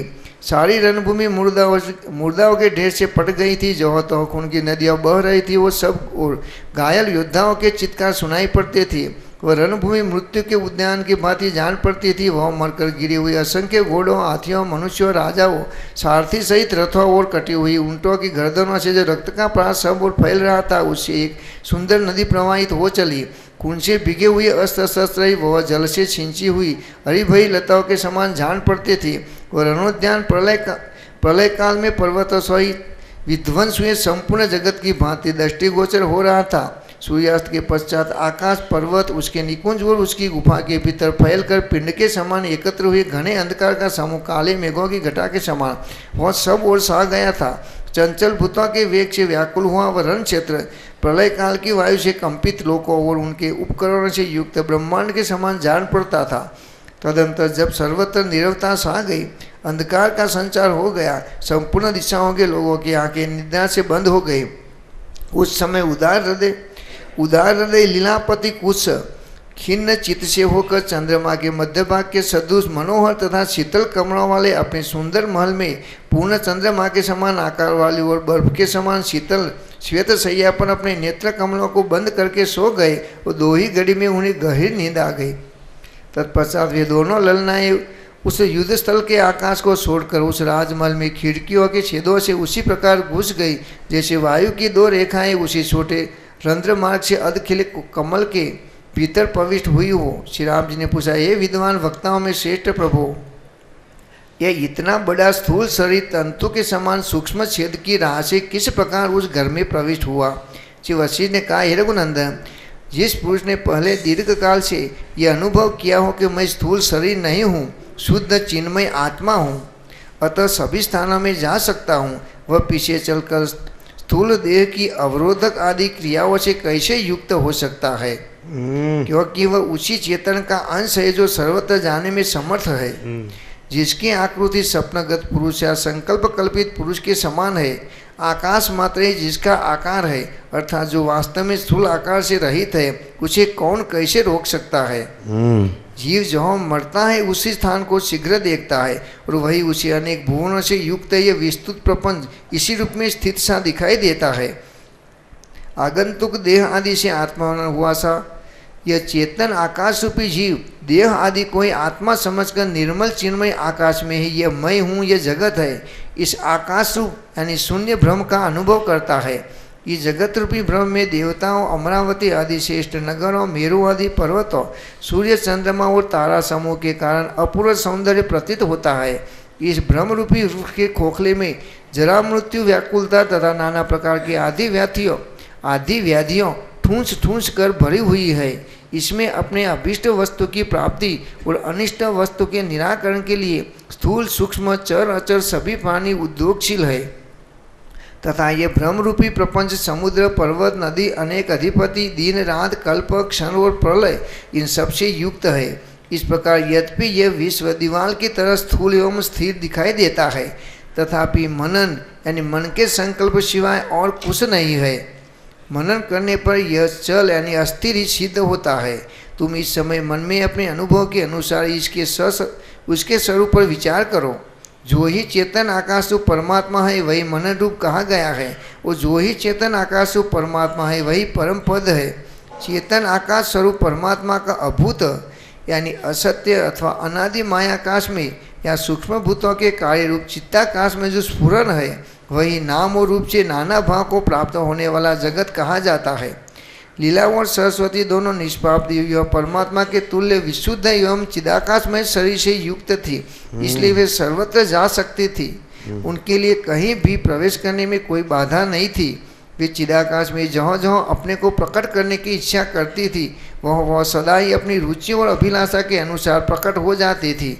इसलिए राजा विदुरथ के घर में उन दोनों का जाना संभव हुआ। चिन्मय आकाश सर्वत्र विद्यमान है, उसमें जिसे आतिवाही कहते हैं वह चिदाकाश में सूक्ष्म शरीर सर्वत्र विचरण कर सकता है, क्योंकि वह यथार्थ ज्ञान स्वरूप धारणात्मक एवं मनन रूप है। तुम ही बताओ उस सूक्ष्म देव को कौन, कैसे, वो किस लिए रोक सकता है। स्वर्ग 37 थी 40 समाप्त, स्वर्ग 41 थी 45।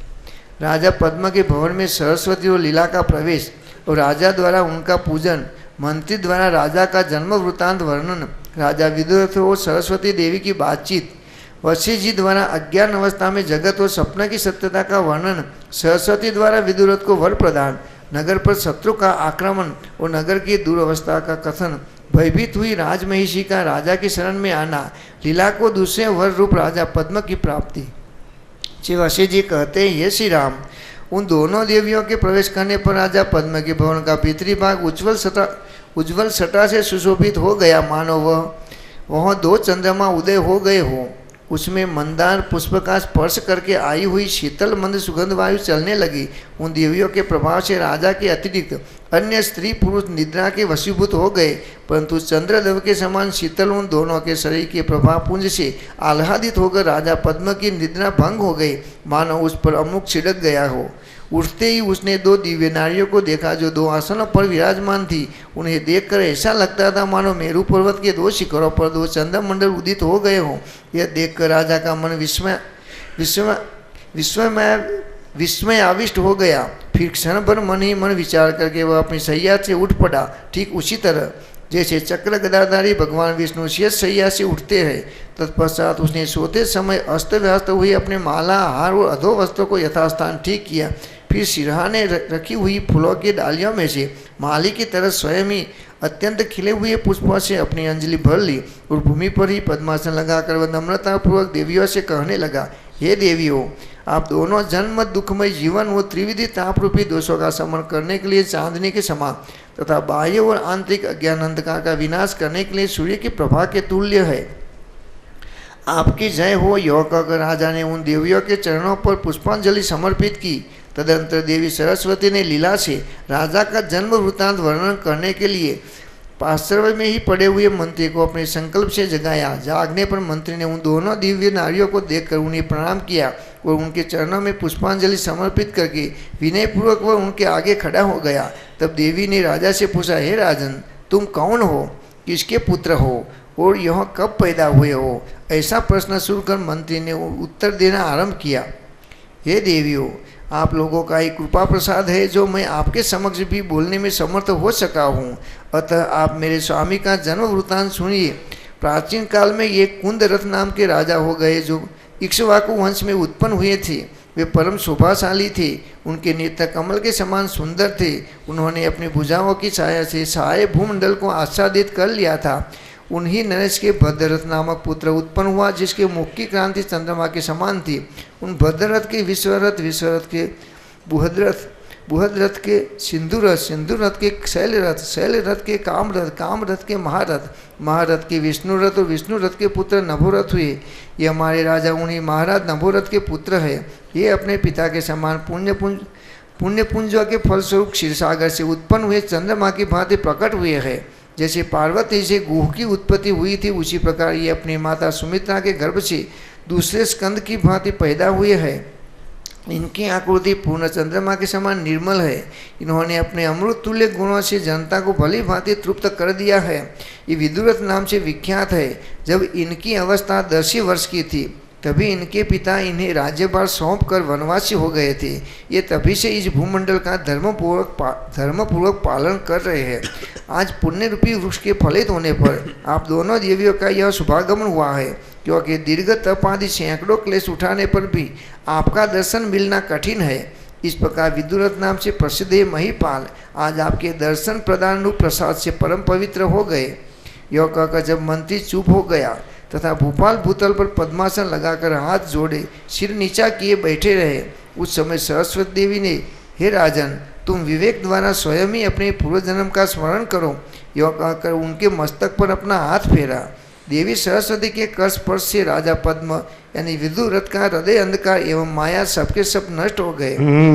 फिर से देवी सरस्वती के कर स्पर्श से राजा पद्म यानी विदुरथ का हृदय अंधकार एवं माया सबके सब नष्ट हो गए। अभी हृदय अंधकार और माया जब तक है तब तक ये सब भास रहा है, और जैसा ही अपना कैवल्य परब्रह्म परमात्मा सरस्वती रूप धरकर, परम चैतन्य सरस्वती रूप धरकर यही भास रूप पर अपना हाथ फिराते हैं तो हृदय का अंधकार और सब माया अदृश्य। बस इतना ही है। जैसे स्वप्न में से जागने से स्वप्न नहीं है, वैसे ये अपने स्वरूप में प्रबुद्ध हो गया है ना। सरस्वती के उसके सर पर हाथ फिराने से उसके हृदय का अंधकार और माया सबके सब नष्ट हो गए। इतना ही है, इतना ही। आप बोलते ना एकदम शीघ्र, ये शीघ्र है ना। और ये नहीं हुआ तो कितना भी पढ़ो लेकिन भास जाएगा नहीं, और ये हुआ तो भास हुआ नहीं, है नहीं। क्लियर हो रहा है क्या? तो ये जो पद्म था, ये विदुरथ था, पहले वशिष्ठ थे। उस लीला ने तो अपने 800 जन्म का स्मरण हो गया सरस्वती का अनुग्रह से, कृपा। फिर वो वशिष्ठ थे और अरुंधति थे, ब्राह्मण दंपति, तो वो भी सरस्वती के ही उपासक थे। उसके बाद में वो पद्म और लीला हुए तो भी सरस्वती के ही अनन्य थे भक्त। फिर अभी ये विदुरथ हुआ तो भी उसी का अनन्य भक्त है। और उनकी मांग क्या है? उनकी मांग परम पद पूर्ण विश्रांति, उसकी मांग है। सिंधु भी सरस्वती का उपासक था, भक्त था। उसकी मांग क्या थी? मैं इस युद्ध में ये विदुरथ को मार के ये राज्य भोगो लक्ष्मी को जीतूं। तो ऊपर से देखने वाले, जो बाहर से देखने वाले क्या कहेंगे? देखो, सरस्वती ने दोनों को तथास्तु कहा है, दोनों को, विदुरथ को और सिंधु को, दोनों को। तो विदुरथ ने क्या मांगा है? परम पद पूर्ण विश्रांति, मरकर। तो लोग क्या कहेंगे? देखो, ये परम भक्त था सरस्वती का, फिर भी युद्ध में मारा गया, उसका सब गया राज्य भोग लक्ष्मी, लेकिन वो परम पद पूर्ण विश्रांति पाया। और कोई बोलेगा देखो ये सिंधु है तो ये उसको मारकर जीत गया और राज्य भोग लक्ष्मी पाया, लेकिन वो उसमें फंसा, ये सब हृदय रूपी अंधकार में और माया में फंसा। तो अत्यंत सूक्ष्म और संपूर्ण अवलोकन से ही मालूम पड़ता है कि ऊपर से जो दिखता है वो सत्य नहीं है। समझ में आता है कि नहीं? अंदर से जो प्रयोजन होता है वो सत्य होता है, अंदर जो उद्देश्य होता है वो नहीं। समझ में आता है कि अंदर से विदुरथ क्या चाहता है कि मुझे बस पुनर्जन्म नहीं चाहिए, शौक पुनर्जन्म नहीं धरना है, शौक नहीं करना है। मैं उस परम पद को, ये है ना, न तद्भासयते सूर्यो न शशांको न पावक यद गत्वा न निवर्तन्ते तद्धाम परम मम। मुझे ये परम पद चाहिए, तद्धाम परम मम, यह। तो वो परम पद को पा गया। फिर उसको लीला ने जो मांग, उसकी मांग थी कि वो फिर इस देह में आए, तो पद्म के देह में आ गया और फिर मोक्ष को पा गया। आगे आएगा वो विपश्चित का जो आएगा ना दृष्टांत, तो उसमें आएगा सिंधु अपने वजीर को, मंत्री को पूछता है कि मैं भी सरस्वती का भक्त था और वो विदुरथ भी सरस्वती का भक्त था, तो वो मोक्ष और परम पद को प्राप्त किया। परब्रह्म परमात्मा निराकार चिदाकाश परम व्योम जो अनंत पूर्ण सच्चिदानंद, जिसमें फिर जन्म है ही नहीं, अजात। तो मैं इसमें क्यों फंसा राज्य भोग? तो फिर बताते वशिष्ठ राम को कि ये कितनी जाति के जीव होते हैं। सत्वर तम 3 गुणों से सात्विक राजसी, फिर सात्विक तामसी, फिर राजस सात्विकी, राजस तामसी, फिर तामस सात्विकी, तामस राज, ऐसा करके बहुत जाति के जीव बताए, 14 जाति के। उसमें बोला, मंत्री ने बोला, वो ज्ञानी था कि तुम तामसी थे, तुमने तो राज्य भोग लक्ष्मी मांगा था। सरस्वती है वो क्या कहती है कि मैं तो परम चैतन्य हूँ, सबका आत्मा हूँ, समष्टि आत्मा, परमात्मा हूँ मैं तो जो अविद्या वासना का जैसा संकल्प करता है तो वो संकल्प ही उसका सिद्ध होकर रहता है। नहीं समझ में आता है। आप अंदर कौन है? तो परब्रह्म परमात्मा है। फिर आप अविद्या वासना का जैसा संकल्प करते हैं तो वो संकल्प, आपका संकल्प ही आपको प्राप्त होता है। नहीं समझ में आता है। तो परब्रह्म परमात्मा को कुछ साप भी नहीं देते और आशीर्वाद भी नहीं देते। हम अपना परब्रह्म परमात्मा ही रहे और हमारा पुनर्जन्म धरना ना पड़े, शोक करना ना पड़े, ऐसा हमारा संकल्प होगा तो हम परम पद की प्राप्ति होगी, मोक्ष की प्राप्ति होगी। और नहीं तो हमारा राज्य भोगों लक्ष्मी का संकल्प होगा तो हम फिर उसी में फिरेंगे। सबको अपना संकल्प प्राप्त होता है। परब्रह्म परमात्मा तथास्तु बोलने से वो नहीं देते हैं। समझ में आता कि नहीं? क्लियर हो रहा है क्या? है ना क्लियर? हाँ तो और वास्तव में चिदाकाश पूर्ण स्वरूप है, संकल्प निहि स्वरूप। चिदाकाश पूर्ण स्वरूप है, संकल्प का कोई स्वरूप नहीं, हो तो भास है। तो जो भास का संकल्प करता है तो भास में जाता है और जो स्वरूप का संकल्प करता है वो स्वरूप ही रहता है।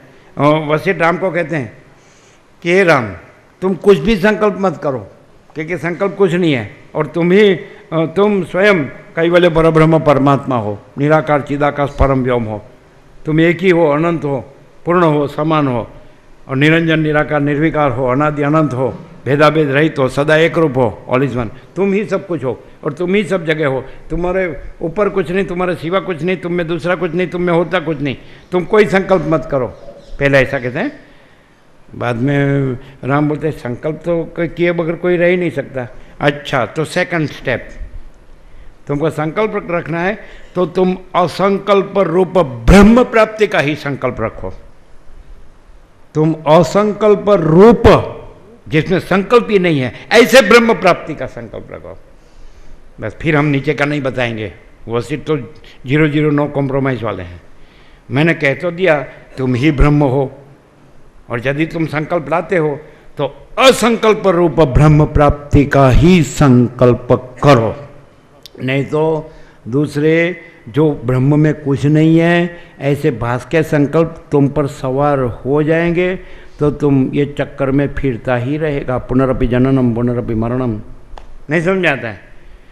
यदि कोई संकल्प बगैर रह सकता है तो स्वयं मैं कैवल्य पर ब्रह्म अखंड सच्चिदानंद हूँ, मैं कैवल्य अखंड ज्योति स्वरूप परमात्मा हूँ। और यदि संकल्प के बगैर नहीं रह सकता है तो असंकल्प रूप ब्रह्म प्राप्ति का ही संकल्प रखो। असंकल्प रूप ब्रह्म असंकल्प रूप ब्रह्म में संकल्प संभव ही नहीं है।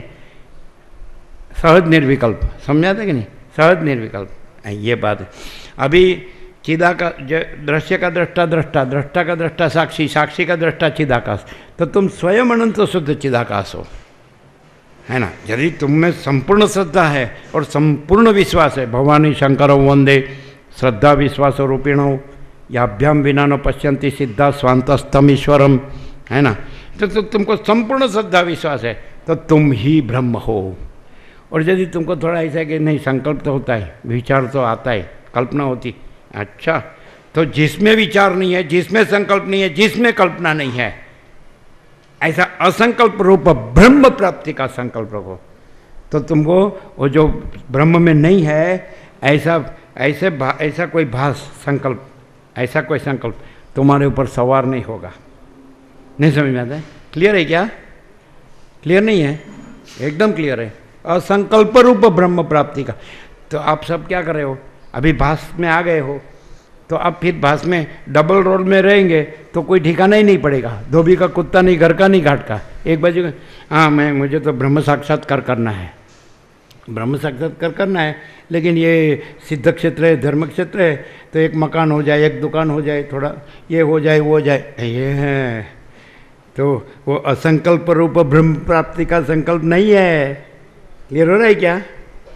ऊपर से बोलने में तो आपको आ जाएगा क्योंकि आप सुन रहे हैं, पढ़ रहे हैं, जान रहे हैं शब्दों को, इसलिए शब्द से बोलेंगे। मुझे तो ब्रह्म प्राप्ति करने ही मैं यहाँ आया हूँ। हाँ, सब अपने अंदर भी जानते हैं और सब भी एक दूसरे को भी जानते हैं कि ये क्या करने यहाँ आया है। वसीठ में सब ठग पकड़ जाते हैं।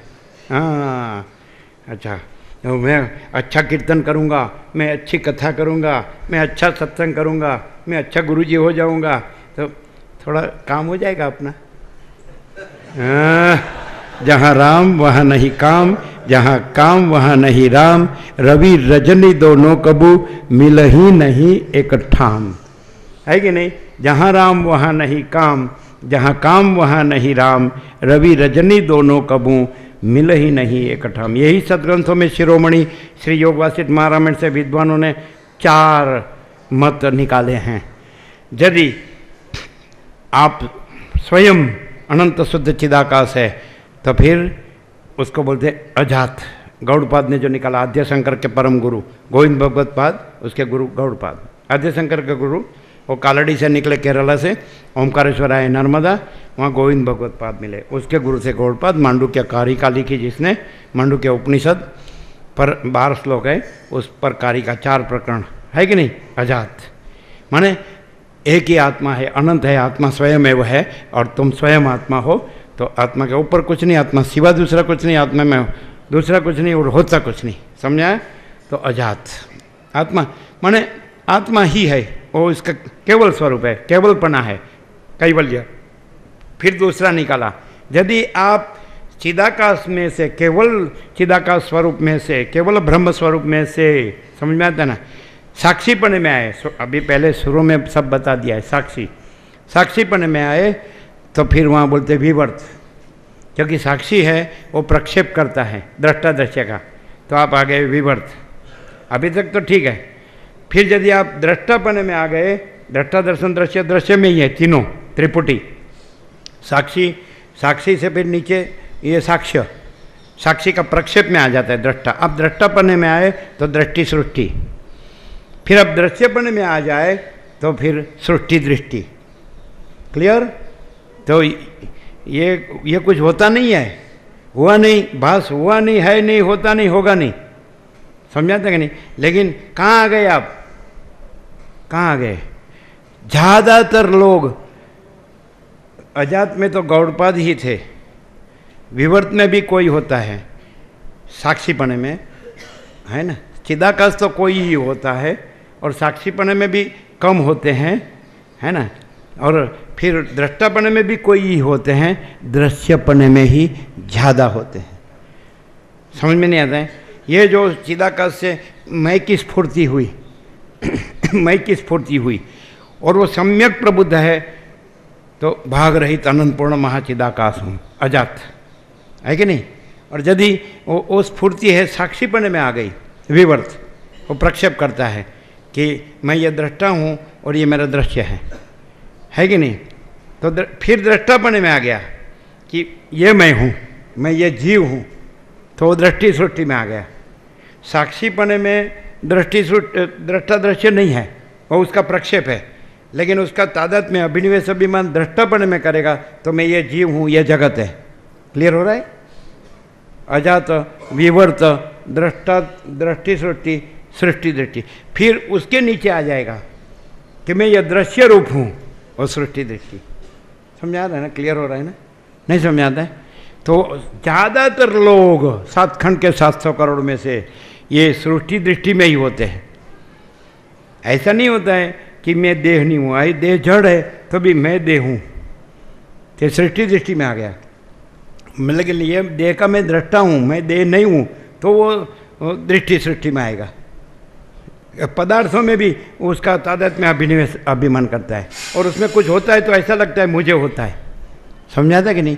जो जहाँ तादाद में अभिनिवेश अभिमान करता है तो वहाँ कुछ भी होता है, दूसरे कहीं भी कभी भी कुछ भी होता है तो ऐसा नहीं लगता है मुझे होता है, लेकिन जहाँ मैं मेरा किया है वहीं होता है कि मुझे होता है।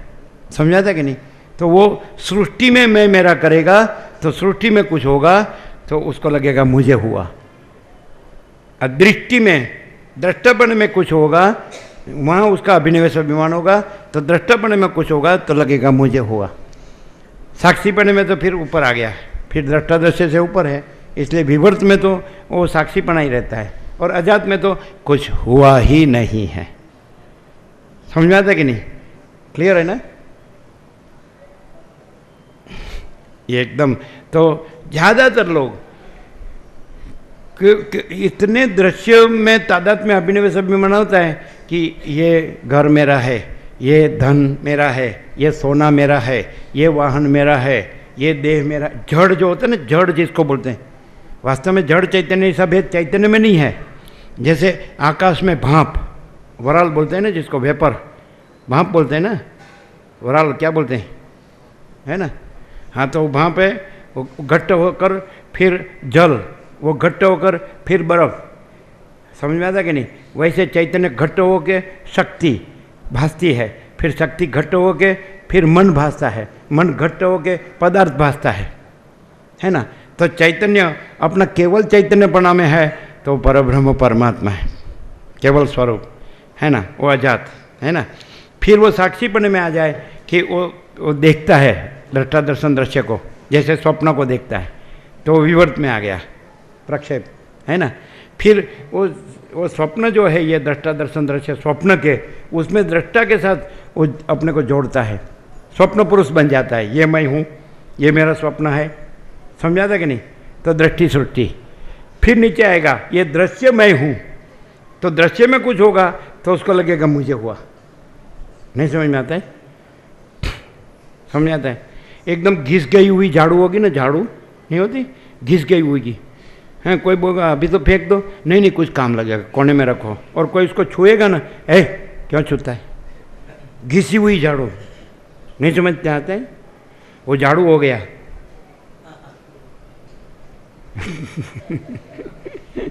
ये मैं पैदा नहीं हुआ था तब भी कुछ नहीं था, ये मैं मर जाएगा तब भी कुछ नहीं रहेगा, बीच में घिसी हुई झाड़ू मैं हूं।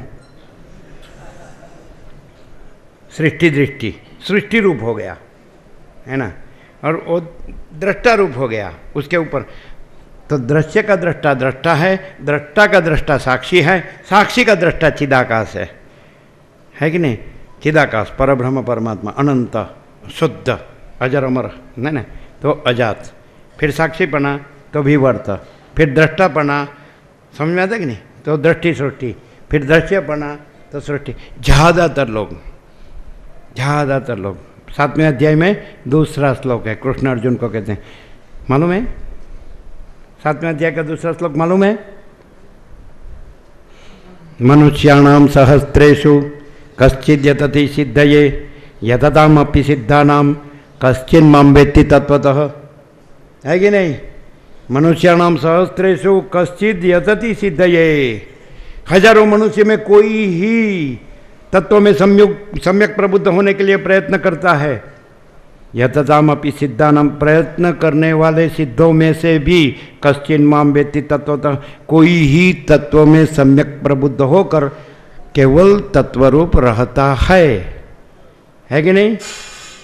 हाँ, मनुष्याणाम सहस्रेषु, आप बोलो कि एक कौन रहा होगा, मैं कैवल्य परब्रह्म अखंड सच्चिदानंद हूँ, तो 700 करोड़ में कितने होंगे। और ये दृश्य मैं हूँ, है ना। घर में कोई घर है किसी का, मान लिया ना मेरा, है ना, तो थोड़ा ऐसा छुओ, छूना मत, वो गिर जाएगा। मैं घर हूँ, 7 खंड के 700 करोड़, भले किसी को सोने का महल हो या किसी को घास फूस की झोपड़ी हो, है कि नहीं।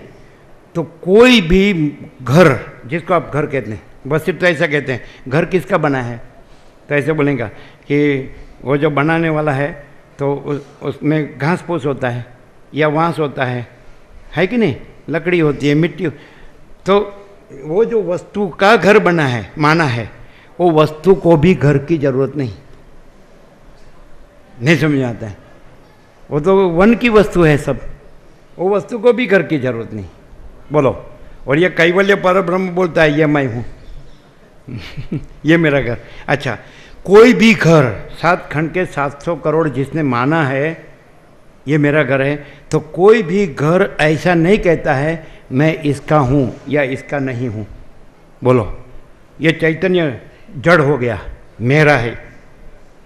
इतनी जमीन के लिए झगड़ा, है ना, और कीर्तन करेगा रामकृष्ण हरि, जय जय रामकृष्ण हरि, हा हा हा हा हा हा हा हा। हाँ, वसीत में सब ठग पकड़ जाते हैं, हाँ हाँ हाँ हाँ हाँ हाँ, है कि नहीं? हकीकत नहीं है क्या? हाँ कहीं भी देखो ऐसा। फिर धन है, धन सारे संसार में जितना भी और जितने भी रूपांतर में है ना, वो डॉलर हो या सिलिंग पाउंड पेंस कुछ भी, या हीरा माणिक मोती रत्न सोना चांदी कुछ भी रूपांतर में हो, है ना, तो कोई धन नहीं बोलता है कि मैं इसका हूँ या इसका नहीं हूँ, ये पकड़ता है ना। ये मरता हुआ इसके हाथ में थप्पी होगी ना, है ना, और मर गया ना, तो आप छोड़ा नहीं सकेंगे। बोलो, थप्पी पकड़ के मर गया मान लो कि, नहीं तो जॉनसन लकड़ी पकड़ के मर गया, तो आप छोड़ाओ ताकत है तो। अरे मरा हुआ झाँक कर बोलेगा ए मेरा है। अरे भाई क्या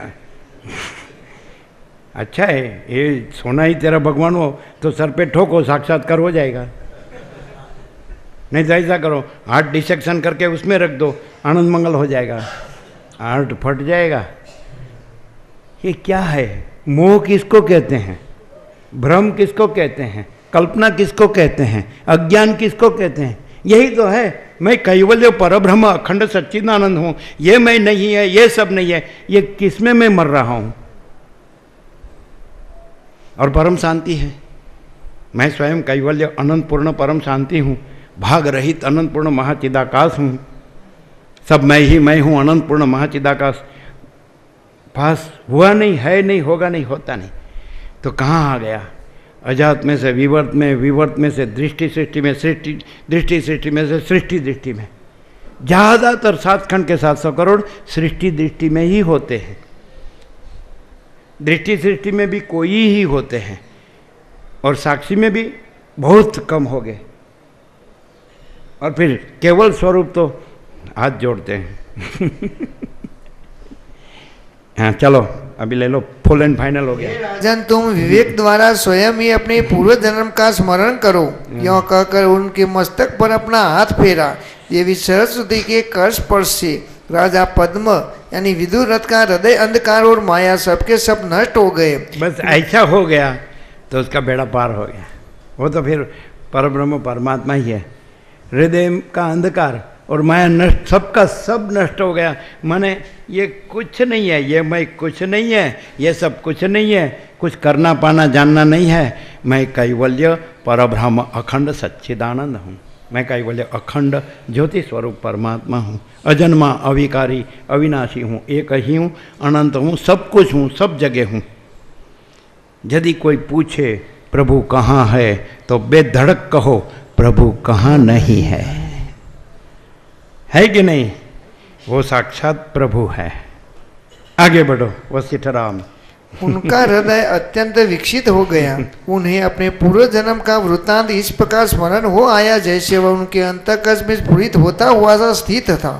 फिर लीला के कर्तव्य के साथ साथ शरीर और एक छत्र राज्य के त्याग, सरस्वती के वृत्तांत, लीला की विशेष उन्नति और आत्मकथा को जानकर राजा समुद्र में गोते लगाते हुए की तरह विस्मय में पड़ गया। वह मन ही मन कहने लगा, खेद है, सारे संसार में यह माया ही व्याप्त है। इस समय इन देवियों देखो जो सम्यक प्रबुद्ध हो जाता है ना, उसको देखने में आता है मैं अनंत महासागर हूँ और मैंने मुझ में ही मेरी अभिन्न, मेरे स्वरूप से अलग दूसरी नहीं, कैसी कैसी लहर भास रही है उल्टी सुल्टी, लेकिन वो कुछ नहीं है, मैं ही अनंत महासागर हूँ और ये सब भास मेरी लहर है, लेकिन भास नहीं है इसलिए लहर अलग दूसरी नहीं है और मैं केवल अनंत महासागर हूँ, मैं ही। क्लियर है क्या? हाँ, लहर में आ गए। हाँ तो फिर कैसे हैं ऐसे पूछते हैं ना किसी को, कैसे हैं? लहर में नहीं बोलते हैं। फिर दूसरे दिन पूछो तो कैसे हैं? लहर जहर हो गई। नहीं हो जाती है? जिसका अनुभव है उसको पूछ लो। आगे बढ़ो वशिष्ठ राम। वो कहते हैं कि लीला लहर है, हाँ, फिर कहते हैं कि जहर हो गया, सारा संसार मेरे लिए जहर हो गया। वो अपना साक्षात्कार बताता है। दूसरा कोई नहीं बोला तो वो उसने जाहिर कर दिया। ऐसे तो निकाला से। चलो, वह मन ही मन कहने लगा, खेद है, सारे संसार में यह माया ही व्याप्त है। इस समय इन देवियों की कृपा से मुझे इसका पूर्ण ज्ञान हुआ है। राजा ने पूछा, पूर्ण वैराग्य, पूर्ण आत्म साक्षात्कार, पूर्ण ब्रह्म। पूर्ण वैराग्य, पूर्ण आत्म साक्षात्कार, पूर्ण ब्रह्म। मध्यम वैराग्य, ब्रह्म स्मरण, निष्काम प्रवृत्ति। मध्यम वैराग्य, ब्रह्म स्मरण, निष्काम प्रवृत्ति। मंद वैराग्य, अहम, मान, वासना, गुलामी, भ्रांति। मंद वैराग्य, अहम, मन, वासना, गुलामी, भ्रांति। क्लियर है? लेकिन यदि भ्रांति में मजा आती हो तो कोई हर्जा है? सजा भोगनी पड़ेगी, भोग ही रहे हैं। 100 साल उसी में मरता है, निकलता नहीं, और बोलता अच्छा अच्छा बोलना आ गया है। चलो आगे बढ़ो। वशिष्ठ राम। राजा ने पूछा, ये देवियों, इतना सुना तो अभी भटकना नहीं है, शांति पानी है ना।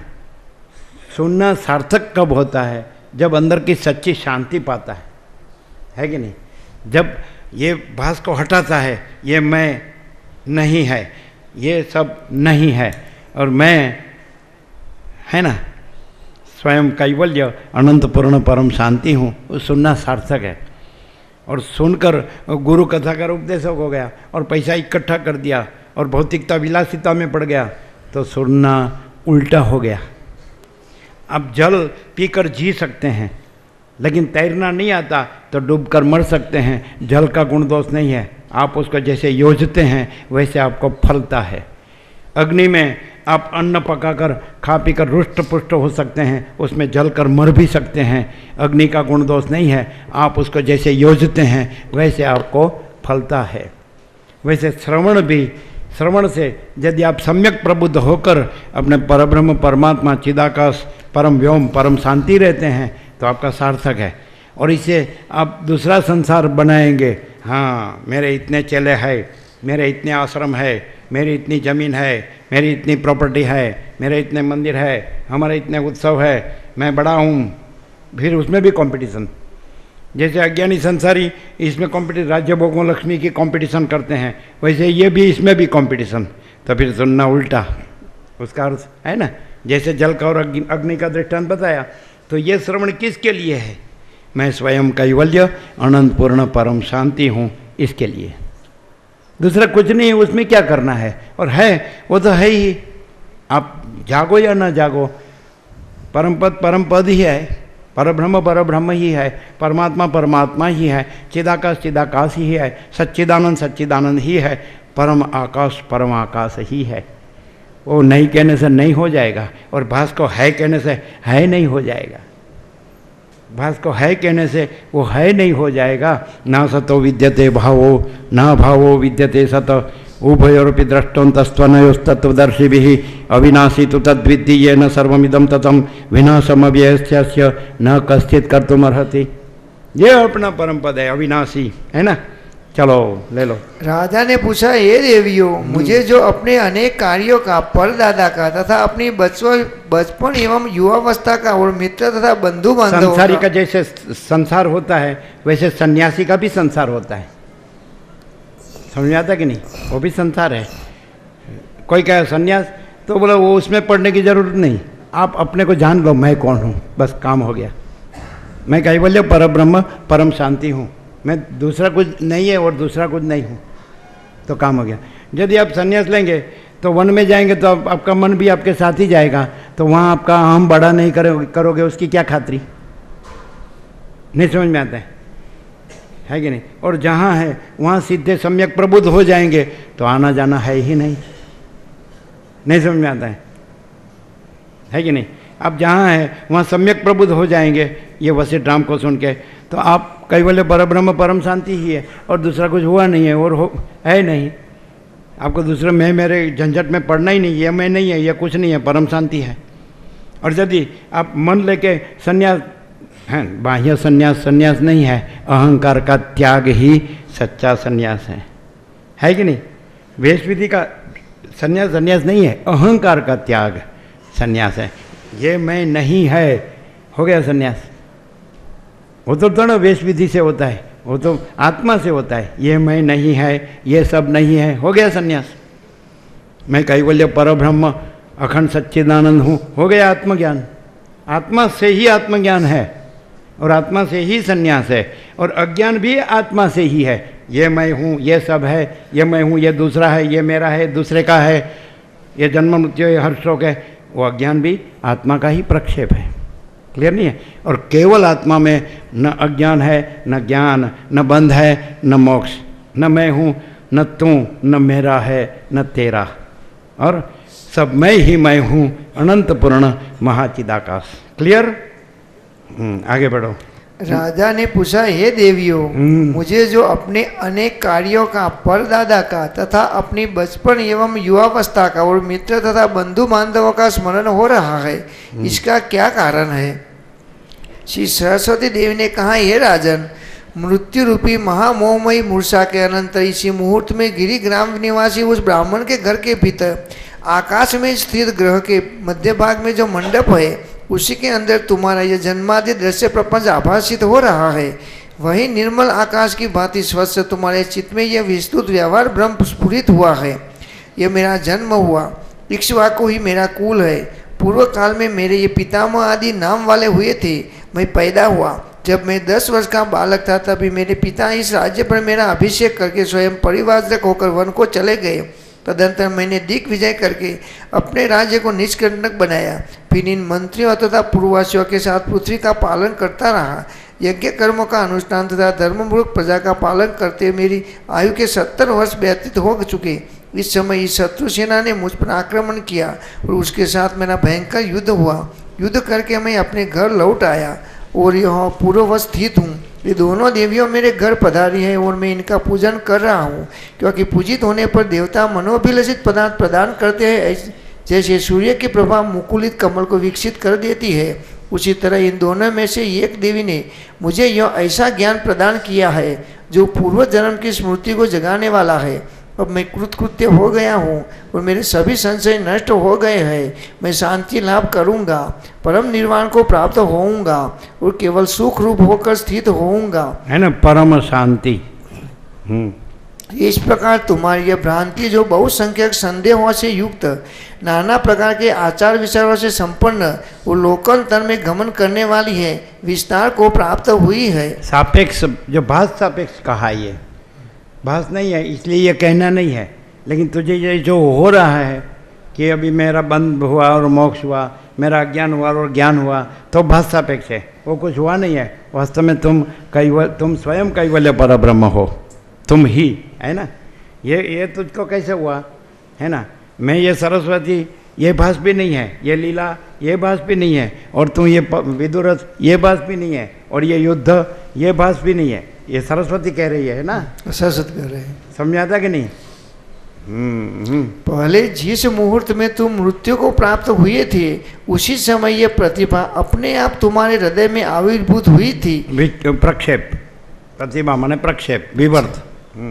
जैसे नदी का प्रवाह उठे हुए एक आवर्त को त्याग कर तुरंत ही दूसरा धारण कर लेता है। तुम स्वयं परमात्मा हो, अनंत चैतन्य प्रकाश परमात्मा हो, केवल हो, और ये तुम्हारा प्रक्षेप है, उसमें तुमको ऐसा हुआ। तुम्हारे भास में तुमने विचार को फेंका, विश्वाभास को फेंका, उसमें ये मैं हूँ, ये सब है, ये दिख रहा है, हो रहा है, तो ऐसा तुम्हारे भास में तुमने देखा। लेकिन तुम तो साक्षी परमात्मा हो, तुम में ये कुछ हुआ नहीं है कि नहीं? क्लियर, बराबर है ना। सरस्वती बोल रही है, सरस्वती माने परमात्मा।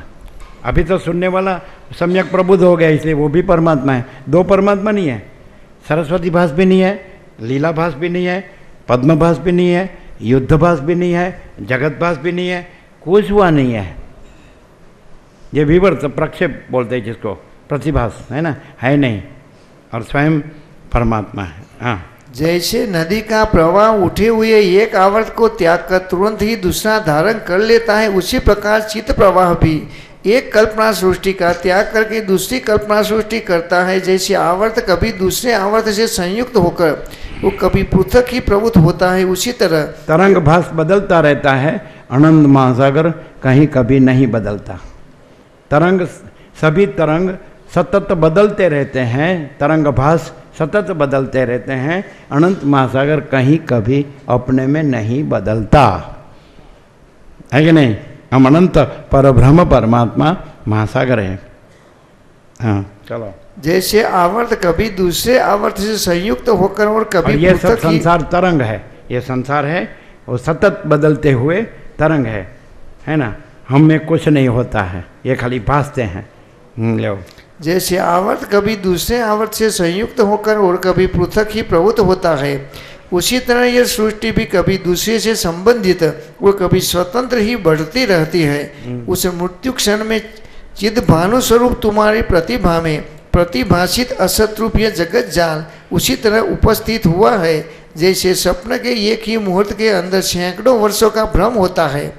वास्तव में तो न तुम कभी पैदा हुए हो वो न कभी तुम्हारी मृत्यु ही हुई है। तुम तो शुद्ध विज्ञान स्वरूप हो और अपने शांत आत्मा में स्थित हो। यह सारा प्रपंच तुम्हें दृश्य सा प्रतीत हो रहा है। वस्तुतः तुम कुछ नहीं देख रहे हो, बल्कि निर्मल महामणि तथा भासमान सूर्य आदि के समान तुम अपने आत्मा में अपने आप नित्य सर्वात्म भाव से प्रदीप्त हो रहे हो। वस्तुतः न यह भूतल सत है, न यह प्रत्यक्ष दिखाई देने वाला ये विदुरथ देह ही सत है, और न ये पर्वत ग्राम तुम्हारे शत्रु मित्रु तथा हम लोग ही सत है। न हम लोग ही सत्य है, न हम सरस्वती सत्य है। समझ आते हैं। ये सब जो भास है वो कोई भास कुछ नहीं है, और ये सब जो तत्व है वो एक ही अनंत पूर्ण परब्रह्म है। तो वास्तव में भास रूप में हम या कोई कुछ नहीं है, और तत्व रूप से सब केवल तत्व ही है। समझ आता कि नहीं। चिदाकाश रूप से केवल चिदाकाश है, और भास रूप से कोई कुछ नहीं है। है कि नहीं। No compromise, 0-0। डबल रोल में मत रहना, नहीं तो धोबी का कुत्ता, नहीं घर का नहीं घाट का है। आगे बढ़ो। आद्य परब्रह्म सदगुरु देव की जय।